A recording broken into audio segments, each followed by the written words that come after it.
Muazzez'in mutfağından herkese merhabalar. Kanalıma mutfağıma hoş geldiniz arkadaşlar. Bugün sizlere çok lezzetli tel tel ayrılan tahinli çörek tarifim var. Sizlere keyifli seyirler diliyorum. Ben hemen tarifimin yapımına başlıyorum. İlk önce yoğuracağımız kabın içerisine 3 çay bardağı ılık sütümüzü ekliyoruz. 1 paket maya ve 1 yemek kaşığı toz şekerin üzerine ekleyip iyice karıştırıyoruz. Burada vaktiniz varsa bir 5 dakika bekletirseniz mayanın daha çabuk aktifleşmesi için. Üzerine tuz, yarım su bardağı sıvı yağını da ekliyoruz. Ve 2 yemek kaşığı tereyağı ya da margarini ekleyip güzelce karıştırıyoruz. Malzemelerin oda ısısında olması çok önemli. Özellikle tereyağı gibi sütümüzün biraz ılık olması çok güzel oluyor. Daha hamurumuzun daha çabuk mayalanması için. Unumuzu yavaş yavaş ilave ediyoruz. Hamurumuzu yoğurarak kıvamını belirliyoruz arkadaşlar. İyice yoğurmamız gerekiyor. Mayalı hamurlarda yoğurmak çok önemli. Oda ısısında olması çok önemli. Ve unun miktarına göre, unun kalitesine göre daha doğrusu değişiklik göstermektedir. Onun için yavaşça ilave ediyoruz. Güzel, yumuşak, kulak memesi kıvamında güzel bir hamur yoğuruyoruz. Toplamda 3-3,5, 4 su bardağı arasında un alıyor.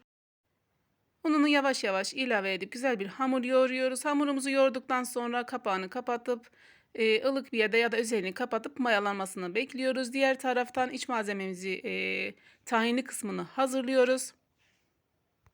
Toplamda 1,5 su bardağı tahinimizi bir karıştırma kabına alıyoruz.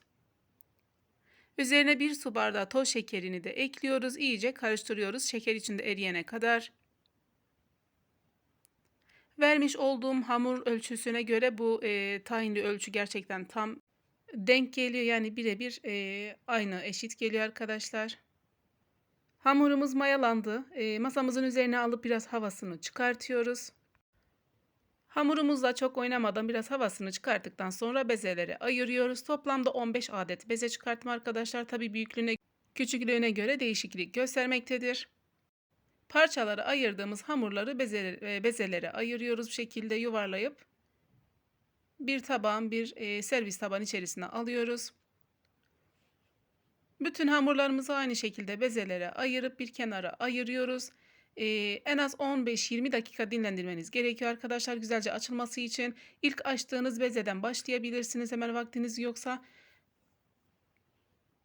Ve güzelce bir merdane yardımıyla açıyoruz. Çok büyük çok küçük olmayacak şekilde hamurumuzu açıyoruz.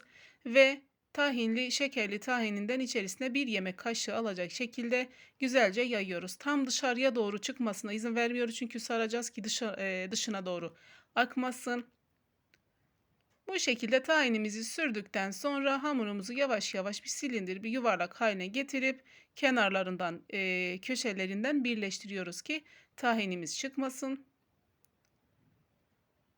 Yuvarladıktan sonra yine başka bir servis tabağına alıp dinlendiriyoruz. Bütün bezeleri aynı şekilde açıp içerisine birer yemek kaşığı tahininden koyup sürüp sarıyoruz. Kenarlarından köşelerinden iyice birleştiriyoruz ki akmasın. Tekrardan bir 10-15 dakika dinlendirmeniz gerekiyor arkadaşlar. Zaten hepsini bitirene kadar bir 15-20 dakika sürüyor. Açmaya başladığınız zaman da ilk kapattığınızdan başlarsanız çok daha iyi olur. Son bezemizi de açtık, içerisine ekledik, güzelce yayıyoruz, silindir hale getirip kenarlarından kapatıp bu şekilde tabağımızın içerisine alıyoruz ve ilk yaptığımızla açmaya başlıyoruz. Dinlenmesi bu yüzden önemli arkadaşlar. Elimize alıp yavaş yavaş çektiğimiz zaman zaten hamur kendiliğinden güzel bir şekilde açılıyor. Hamurumuzu biraz uzattıktan sonra elimizle ters çeviriyoruz. Bir elimizi sağa bir elimize sola doğru hamuru yuvarlak hale getirip bu formu veriyoruz ve sonra yuvarlak şekilde kapatıp yağlı kağıt sermiş olduğumuz tepsimizin içerisine alıyoruz. Bütün hamurlarımızı aynı şekilde açıyoruz. Önce uzatıyoruz biraz sonra sarıyoruz böyle sarar gibi yapıyoruz. Sonra kapatıp bu formunu veriyoruz ve tepsimizin içerisine alıyoruz. Son kalan hamurumuzu da aynı şekilde yapıyoruz. Arada böyle hem çok oynamayalım, sert bir şekilde açmayalım ama açarsa da yırtılırsa da hiç problem değil. Ve bütün şahinli çöreklerimizin şeklini verdik. Hazır. Üzerine yumurta sarısını sürüyorum. Yumurta sarısını sürdükten sonra üstüne ceviz kırığını, ceviz içini serpiyorum. Dilerseniz fındık, fıstık, badem hepsini kullanabilirsiniz. Elinizde hangi malzeme varsa. Ama gerçekten ceviz çok güzel yakışıyor bu tarife.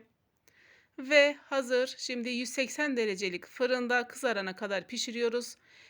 Toplamda 20-25 dakika kadar pişiriyoruz arkadaşlar. Fırından fırına göre değişiklik göstermektedir. Kontrollü bir şekilde pişirmenizde fayda var.